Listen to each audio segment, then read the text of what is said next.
The carriage turned through the Elm Avenue at 4:30 on a Tuesday in April, and Rosalind Ashworth, Duchess of Whitmore, sat with her hands folded in her lap and watched the house come into view the way a person watches a wound they have learned to live with, carefully, from a distance, with the particular dread of someone who knows the moment of contact is coming.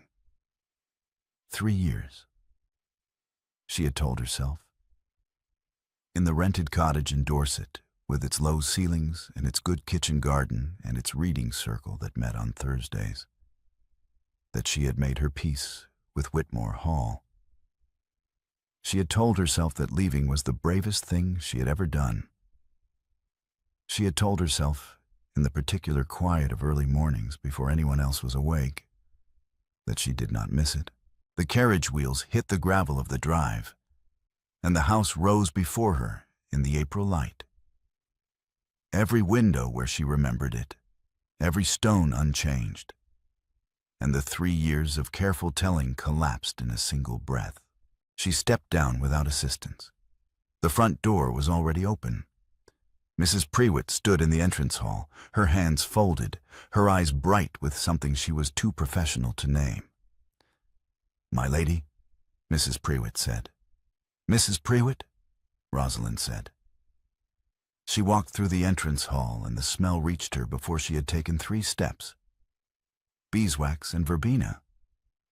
The sachets she had made herself, 24 of them, placed in every linen drawer in the house. She had made them the autumn before she left. They were still there. 3 years later, still there. She stopped at the peg beside the staircase. Her gray wool coat hung exactly where she had left it. The one she had decided not to pack because it was too heavy for Dorset. It had been brushed. Recently, she thought, from the look of it. Someone had brushed it and hung it back. She opened the morning room door and looked through the window at the east garden. The verbena was alive. Barely. The plants were leggy and yellowed, the stems crowded and reaching in the wrong directions, the soil dark with moisture that had nowhere to drain. Beside them, where she had put in the lavender, her mother's lavender, the companion planting her mother had insisted upon every spring, there was nothing. Bare soil and a few dead stems. The lavender had not survived the winter. "Mrs. Prewitt," Rosalind said, without turning from the window. "Who has been tending the east garden?"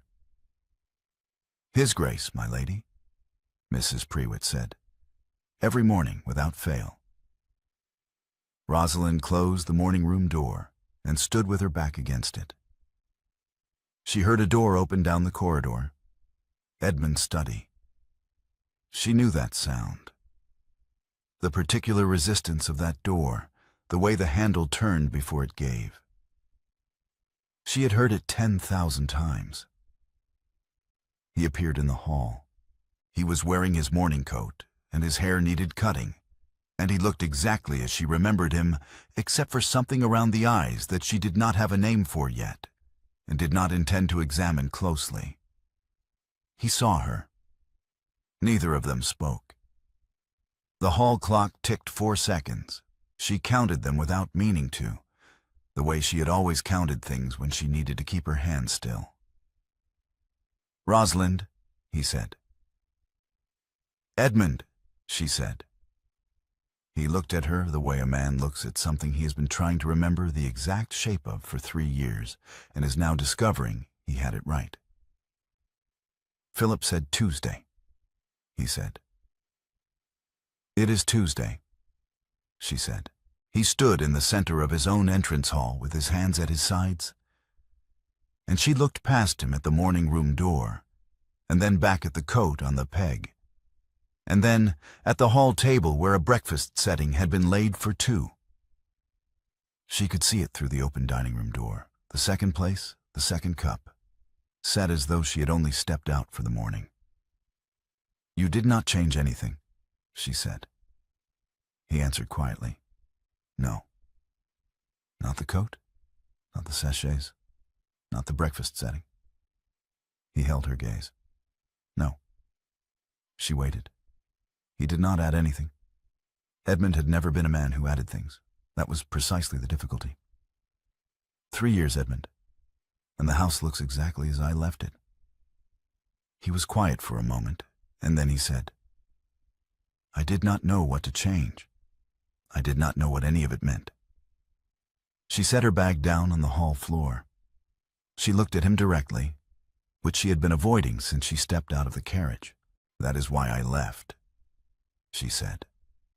Behind her, through the morning room window, the verbena pressed its yellowed stems against the glass in the April wind, and the soil around its roots was darker and wetter than it had any right to be, and the bare ground beside it held the ghost of the lavender she had planted the week her mother died. Mrs. Prewitt carried Rosalind's trunk upstairs herself, which was entirely unnecessary and entirely characteristic. And on the first landing she said, with the careful precision of a woman choosing each word like a stone for a path across uncertain ground, I should mention, my lady, that the county has understood you to be visiting family in Dorset these 3 years. Rosalind stopped on the stair. Visiting family, she said. Your aunt, my lady, in the general understanding. Rosalind turned to look at her housekeeper. Mrs. Prewitt met her gaze with the steady expression of a woman who had been managing the consequences of other people's decisions for 30 years, and had developed considerable patience for the process. And what does the county believe about why I have returned? Rosalind asked. For your brother's wedding, my lady, Mrs. Prewitt said. As is entirely expected, there has been no, that is to say, there are no questions. No questions, Rosalind repeated. No, my lady, Mrs. Prewitt said. Rosalind turned back to the stairs and continued upward, and Mrs. Prewitt followed, and neither of them said anything further until they reached the bedroom door. The room was exactly as she had left it. The hairbrush on the vanity, her silver-backed hairbrush, the one with the initials her mother had given her at her wedding, sat in precisely the position she had set it down in the morning, before she left. The book on the bedside table was still marked at page 112, which was where she had stopped reading the night of the midsummer ball, because after midnight she had not been capable of anything as steady as reading. The curtains were the same. The coverlet was the same. The chair by the window still held the shawl she had decided not to pack, because she had packed it, and then taken it out again, and then left it, because she had needed to make a decision and stop. Rosalind stood at the bedroom window and looked down at the east garden. From here she could see the full extent of it. The verbena in its crowded, yellowing rows. The bare soil where the lavender had been. The path she had laid out herself with stones from the south field, still there, still straight. Mrs. Prewitt, she said. My lady, Mrs. Prewitt answered. I will stay through the wedding, for Philip's sake. Yes, my lady. I will require the guest room to be prepared for Miss Harriet's mother when she arrives on Thursday. The east-facing room, not the one above the kitchen. The chimney in that one draws badly. I'll see to it this afternoon, my lady. And I will need the kitchen menus for the week. The florist will need to be contacted by tomorrow morning. Of course, my lady. Rosalind put her fingers on the cold glass of the window. Below, the verbena moved in the wind, leggy and reaching. Mrs. Prewitt, she said, who has been watering the east garden every morning? There was a brief pause. His Grace waters it himself, my lady, Mrs. Prewitt said. He will not have anyone else touch it. Rosalind did not respond to this.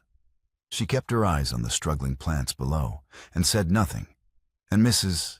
Prewitt, who had worked for the Whitmore household for 22 years and understood the particular silences of the people in it, set the trunk down quietly and left the room. Philip arrived at Whitmore the following morning in a state of barely contained anxiety that expressed itself as cheerfulness, which was a family trait Rosalind recognized from their father and had never found particularly useful. "Rosalind," he said, finding her in the morning room with a cup of tea and the florist's catalog. "You look well. You look formidable. Is that a new coat?" "It is not," she said. "Sit down, Philip. You are making the room smaller." He sat. He was 24 and handsome and genuinely kind, which was a combination Rosalind had always found slightly miraculous. And she loved him with the particular fierceness of an older sister who has watched a younger brother grow up well against the odds. "I need to ask you something," he said. "You need me to manage the wedding arrangements," she said. "The flowers, the seating, the kitchen. Harriet's family is particular, and you trust no one else." He stared at her. "I was going to lead up to that," he said. "I know," she said. "The answer is yes.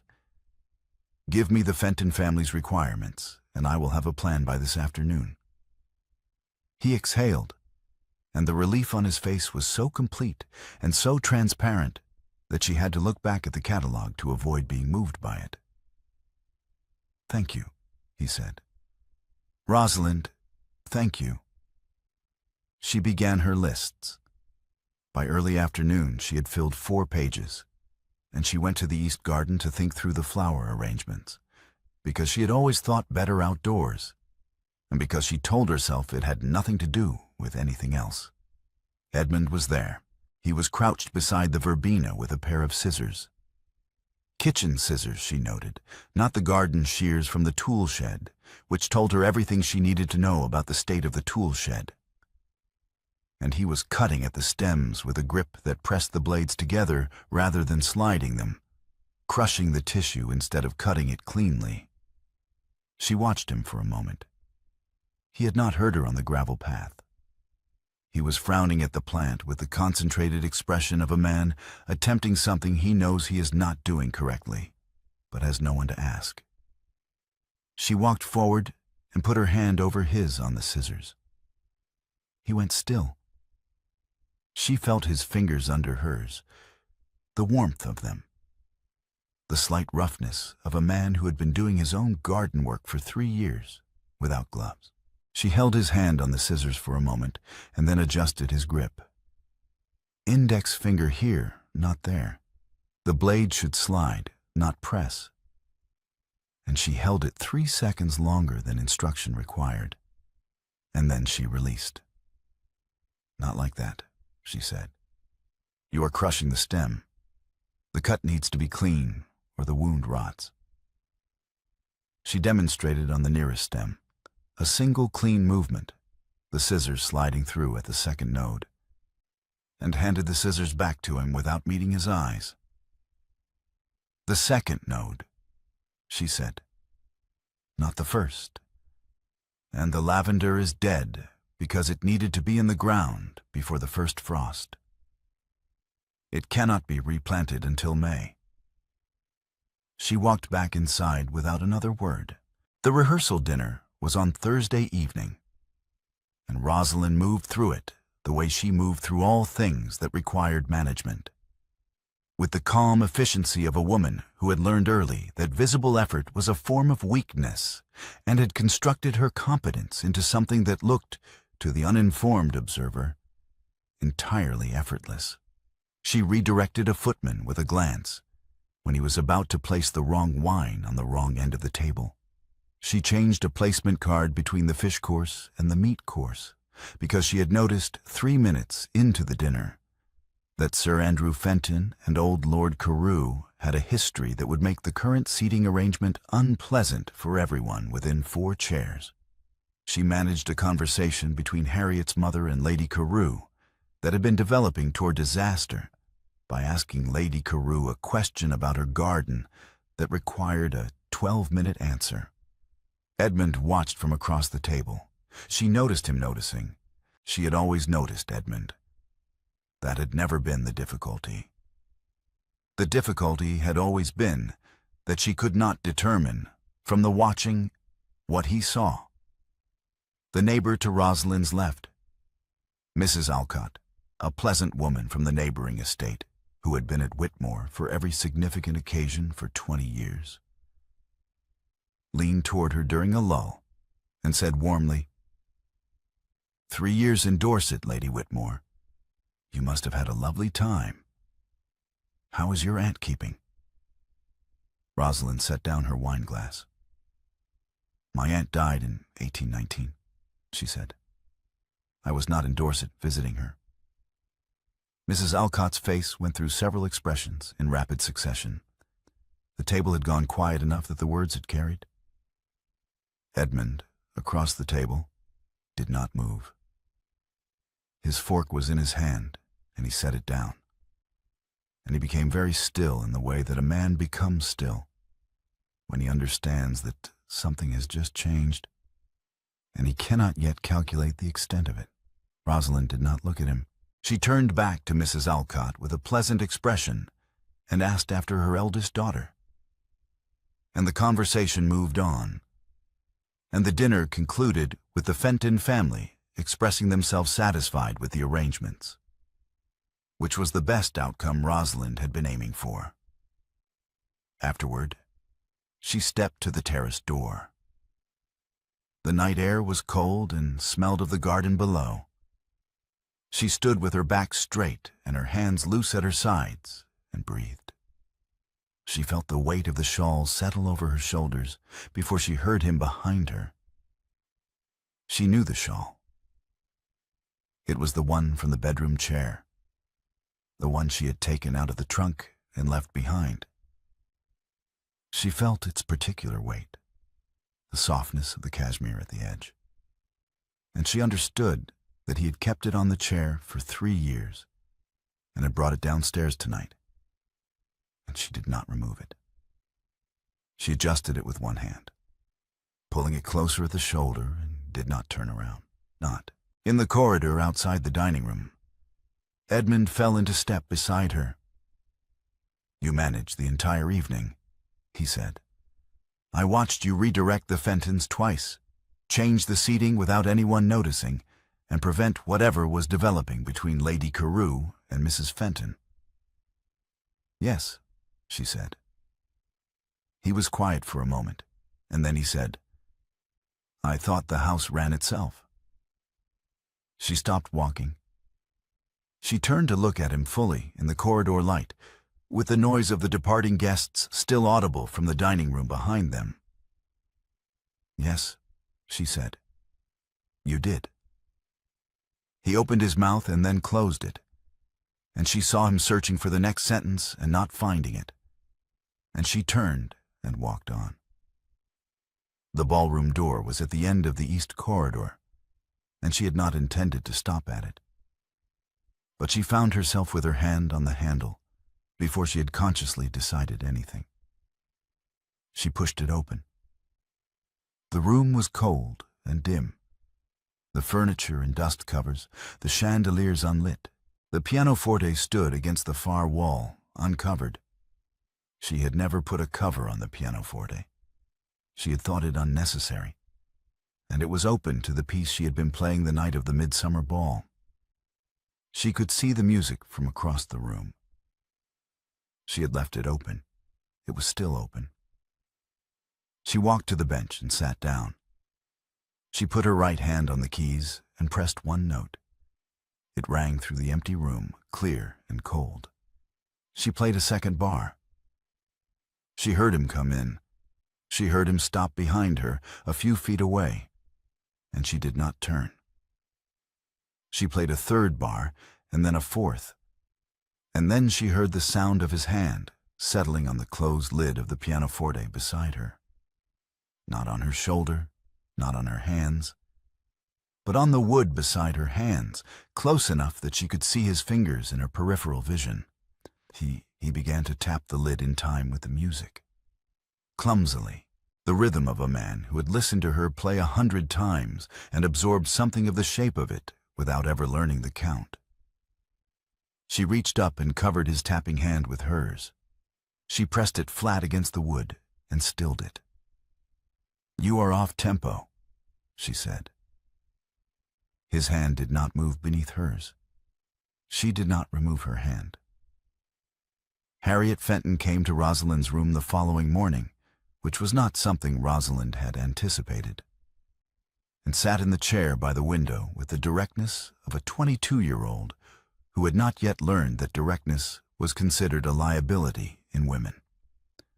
"I want to say something," Harriet said, "and I would like you to tell me if I am being impertinent, because Philip says I am often impertinent and I am trying to improve." "Say it," Rosalind said. "Your husband looks at you the way my grandfather looked at the sea after he could no longer sail." Harriet said, "Every time you are in the room, every time you leave it. I wanted you to know that I have noticed, because it does not seem like the look of a man who does not care." Rosalind was quiet for a moment. "Did your grandfather ever learn to swim?" she asked. Harriet considered this. "No," she said. "He stood on the shore and watched. He watched until he died." "Yes," Rosalind said. "That is what I am afraid of." Harriet left, and Rosalind remained at the window, looking down at the east garden, and the verbena in its struggling rows, and the bare soil where the lavender had been. That same afternoon, in Edmund's study, Mrs. Prewitt placed a bundle of letters on his desk. They were tied with household string. Quarterly letters, each one unsigned, each one in a handwriting that Edmund had spent 3 years looking at on household accounts and could not have failed to recognize. "These came from Dorset," Mrs. Prewitt said. "Quarterly, over 3 years. Instructions for the roof repair in the second winter, the kitchen stores before the hard January, the tenant Christmas baskets each year. She managed this house from Dorset, Your Grace, every quarter without signing her name." Edmund picked up the first letter. He read it. He put it down and picked up the second. "She left me," he said. It was not quite a question. "She left you," Mrs. Prewitt said. "She did not leave this place. I have been trying to understand, for 3 years, whether you knew the difference." He read all 12 letters. It took him an hour. At dusk, he found Rosalind in the east garden, standing at the edge of the verbena bed with her hands in her coat pockets, looking at the bare ground where the lavender had been. "You sent instructions to Mrs. Prewitt," he said, "for 3 years." She did not turn. "Yes." "The roof, the stores, the tenant baskets?" Her voice was steady. "Yes." "Unsigned?" She kept her eyes on the garden. "Yes." He came to stand beside her. The evening light was flat and gray, and the garden smelled of damp soil and the faint green scent of the verbena, which persisted even in its struggling state. "Why?" he said. She was quiet long enough that he thought she might not answer. Then she said, "I could not stop. The house needed, I knew what it needed, and I could not stop knowing." His hand hung at his side. She reached across and took it. A brief, deliberate grip. Her fingers around his for a moment that was too short to be comfort and too long to be accident. Then she released it and walked back toward the house. And he stood in the dimming garden with the warmth of her hand already fading from his, and the verbena pressing its yellowed leaves against the evening air. Aldridge had been Edmund's valet for 11 years, and he had the particular loyalty of a man who has watched his employer do something inadvisable for a very long time, and has developed opinions about it. He found Rosalind in the morning room the following morning before breakfast, which was either coincidence or calculation, and Rosalind suspected the latter. "I beg your pardon for the interruption, my lady," Aldridge said. "What is it, Aldridge?" she said. "I thought you should know. No one asked me to tell you this, my lady." that His Grace read your note every morning for the first year. The one you left on the pillow. Every morning, before he came downstairs. Rosalind did not move. After the first year, Aldridge continued. He put it in the prayer book beside his bed, the one his mother gave him. He put your note there so it would simply be present, the way he said you always were. It is still there, my lady. Aldridge left. Rosalind stood at the morning room window for a long time. Then she took the note from her coat pocket. She had carried it for 3 years, her own copy, the draft she had written before the final version. And she read it. I cannot be your climate and your stranger at the same time. I have been both for 4 years. I am leaving before I become only the weather. She folded it again and put it back. That evening, Edmund sat alone in his study with the horticultural text that Mrs. Prewitt had brought him in the 2nd year. A thick volume, practical and unromantic, with illustrations of root systems and pruning diagrams. He opened it to the verbena entry. The margins were covered in his handwriting. Dates, questions written and then answered in different ink, meaning he had written the question and then found the answer later and returned to record it. Drought between waterings. Confirmed April, 2nd year. 2nd node cut. Ask Philip. Philip does not know. Companion planting. Lavender. Why lavender? Aphid protection? He read the entry aloud to himself in the empty study. The way a man reads something he is trying to commit to memory because he's afraid of losing it again. Across the house, Rosalind lay awake in the room where her hairbrush sat unmoved and her book sat page-marked. And at 4:30 in the morning she rose, put on her coat, and went down to the garden. The verbena was worse in the early light than it had appeared at dusk. She could see it clearly now, the roots sitting in soil that had been watered too consistently, too generously, too faithfully by a man who had given it everything it did not need and nothing it required. The stems were leggy from reaching for light they could have had if they had been cut back properly. The companion bed was bare, dead stems in bare soil. She knelt in the dirt and took hold of the first yellowed stem. You are up early. Edmund's voice. She had not heard him on the path.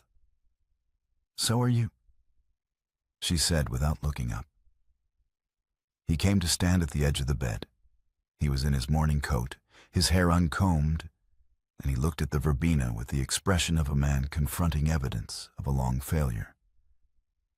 You overwatered it, she said. I watered it every morning, he said. Verbena needs drought between waterings. The roots need to dry out. You were drowning it with attention. He crouched down beside her. She continued working, pulling the worst of the yellowed stems, pressing the soil back where it had been waterlogged. You killed the lavender, she said. I did not know it was lavender, he said. It was planted beside the verbena. They grow together. My mother always planted them together. I did not know that either, he said. She sat back on her heels and looked at the bare ground where the companion plants had been. Her hands were already dark with soil. You told the county I was visiting my aunt, she said. He did not answer immediately. She turned to look at him. Yes, he said. You erased it. I walked out of this house at 4 in the morning. I packed one trunk. I left you a note on the pillow. I made the most difficult decision of my life. And you told people I had gone for an extended visit. You turned the only brave thing I ever did into a holiday. I could not say you left, he said. Saying it made it real. It was real, Edmund. She pulled a dead stem from the soil, and the roots came up with it, black and rotted from the constant moisture. 3 years, a cottage with one maid, a kitchen garden I built from bare ground, a reading circle, a A school where I taught French to farmers' daughters on Wednesday afternoons. A life. And you told people I was visiting family, as if I had gone for tea and simply lost track of time. I was ashamed, he said. Of me? Of myself. He was quiet for a moment. When he spoke again, the words came the way words came from Edmund. One at a time, each one costing him something she could hear. Of being a man whose wife left, and who could not explain why. Because explaining why meant saying that I did not know what she had planted in the East Garden, and that sentence is the most damning thing a husband can say. She did not respond. She kept working. He stayed crouched beside her in the cold morning light, in his good coat, in the dirt. Mrs. Prewitt told me about the letters, he said. I know, she said. She told me you read my note every morning. Then we are both exposed, he said. She gripped the trowel. What letters? Unsigned, quarterly, your handwriting, the roof, the kitchen, the tenant baskets. You managed this house from Dorset for 3 years, Rosalind. She had not intended him to know. She felt the particular discomfort of a private act made public. The same discomfort, she thought, that he must feel about the note in the prayer book. I could not stop, she said. The house needed. I knew what it needed. You left me, but you could not leave the house, he said. That is what Mrs. Prewitt said. Mrs. Prewitt talks too much. She said you left because I never understood the difference between the house and you. The trowel went still in her hands. There is no difference, she said. That is what you still do not see. The house, the garden, the seating charts, the quarterly letters, the tenant Christmas baskets. That was not administration. That was not duty. That was me. Every system I built in this house, every arrangement I made, every plant I put in the ground, that was how I loved you. And you walked through it every day, like a man walking through weather. You felt it. You were warmer for it. You never once looked up to see where it came from. He was silent. The light was strengthening. The birds had started in the elms. What do you want, Rosalind? He said. Not what the house needs. Not what Philip needs. Not what the county expects. What do you want? She looked at him. No ballroom. No audience. No glass raised in her direction across a crowded room. I want to be known, she said. Not admired, not managed, not preserved. Known. I want someone who can tell me what I planted in this garden without being told. I want someone who knows why I planted it. He held her gaze, and then he began to speak. Verbena, he said. Because your mother died in April, the 14th of April, 1820, and verbena was her remedy for headaches. She kept it in the still room. You planted it here in the east bed, where you could see it from the morning room window. So it would be the first thing you saw in the morning during the month she died. The lavender was companion planting. Your mother grew them together because lavender keeps the aphids from the verbena. The oils in the lavender repel them. She never grew one without the other. You planted them together because she would have. Rosalind's hands went still in the soil. Mrs. Prewitt told me the verbena, he said.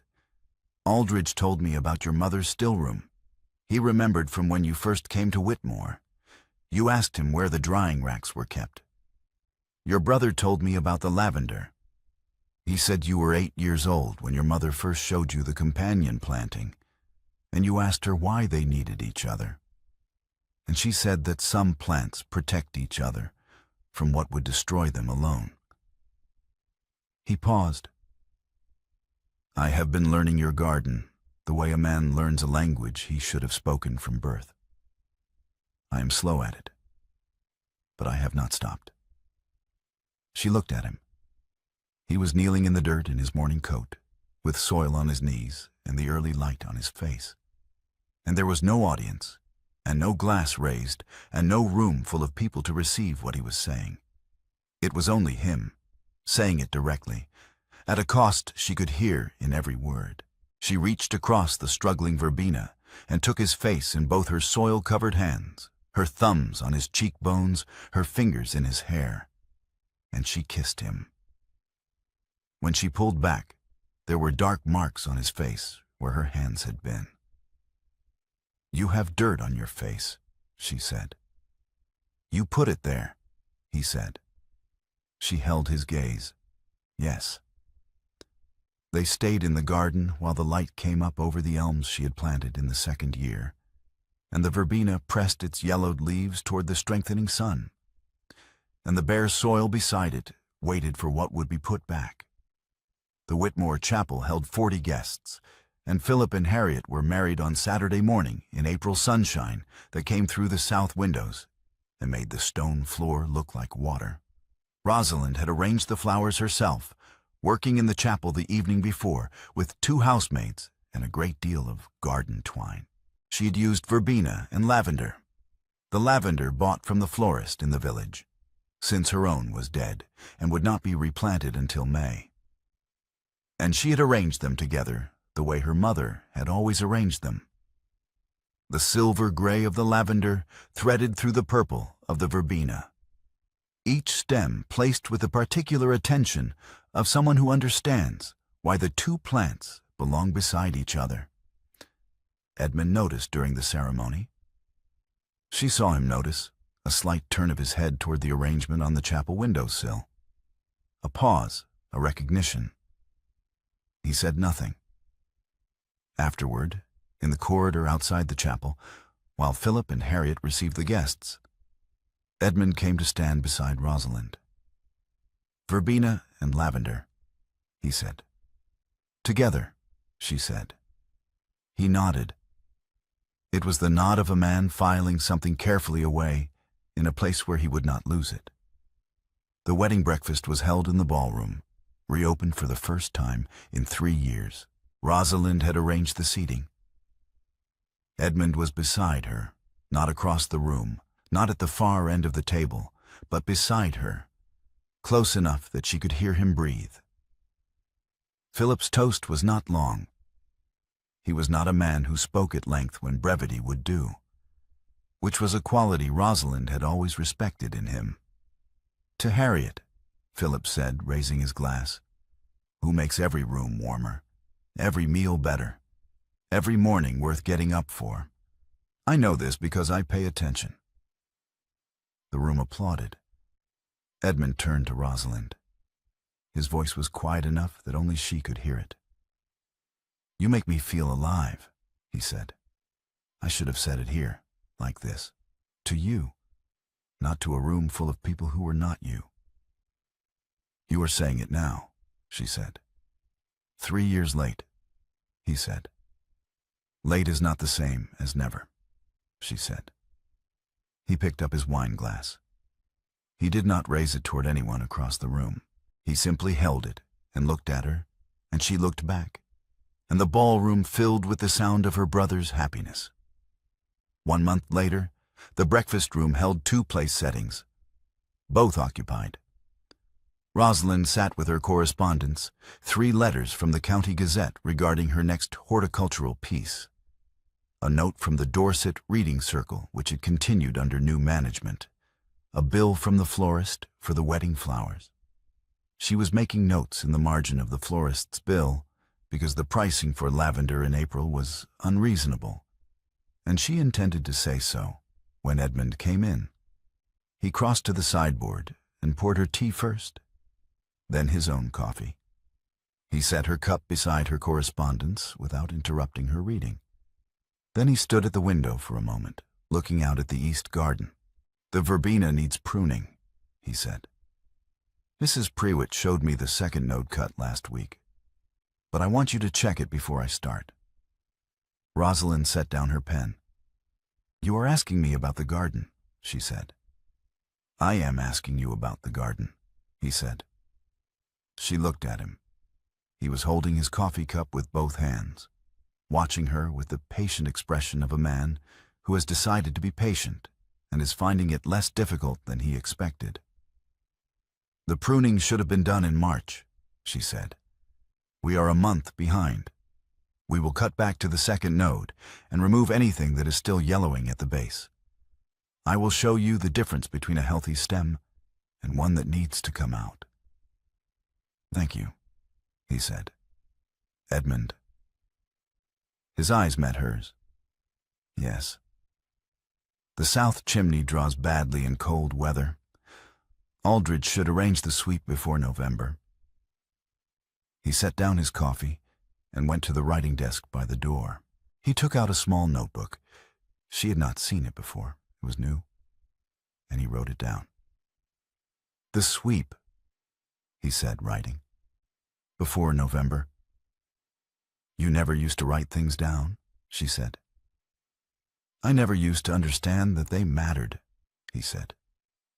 He put the notebook back and returned to the table and sat down. And Rosalind picked up her pen and returned to the florist's bill. And the breakfast room held the ordinary sounds of a morning. The scratch of her pen, the clink of his cup, the sound of the garden through the window. Outside, the verbena had been cut back properly. The new growth was already coming, small and green and close to the stem. The way verbena grew when it had been given what it needed, instead of what seemed most like care. Beside it, in the companion bed, the lavender had been replanted. The new shoots were small and silver-gray in the April light, pressing upward through the dark soil, growing toward the verbena the way her mother had always said they would. Each one stronger for the presence of the other, each one protecting what the other could not protect alone. Two people at a breakfast table, the same window, the same morning room view. Everything changed.